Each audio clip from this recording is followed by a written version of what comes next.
আওয়ামী লীগের সাথে রক্ত দিয়ে আমাদের সম্পর্ক এবং আওয়ামী লীগের বাইরের কেউ না। আমি আওয়ামী লীগে ছিলাম, আমি আওয়ামী লীগে আছি, আমি আওয়ামী লীগে চিরকাল থাকব। ঠিক আছে। সো রাজনীতি থেকে সক্রিয় না থাকলেও মনে প্রাণে আওয়ামী লীগ এবং মনে প্রাণে বাংলাদেশের জন্য ভালোবাসা, আন্তরিকতা। আমার যদি প্রয়োজন হয়, ডাক পড়লে আমি সাড়া দিব।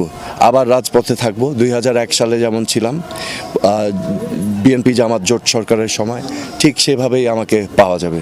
তো আমি সেই অবস্থানেই আছি। আওয়ামী লীগের সাথে রক্ত দিয়ে আমাদের সম্পর্ক এবং আওয়ামী লীগের বাইরের কেউ না। আমি আওয়ামী লীগে ছিলাম, আমি আওয়ামী লীগে আছি, আমি আওয়ামী লীগে চিরকাল থাকব। ঠিক আছে। সো রাজনীতি থেকে সক্রিয় না থাকলেও মনে প্রাণে আওয়ামী লীগ এবং মনে প্রাণে বাংলাদেশের জন্য ভালোবাসা, আন্তরিকতা। আমার যদি প্রয়োজন হয়, ডাক পড়লে আমি সাড়া দিব। আবার রাজপথে থাকব। 2001 সালে যেমন ছিলাম বিএনপি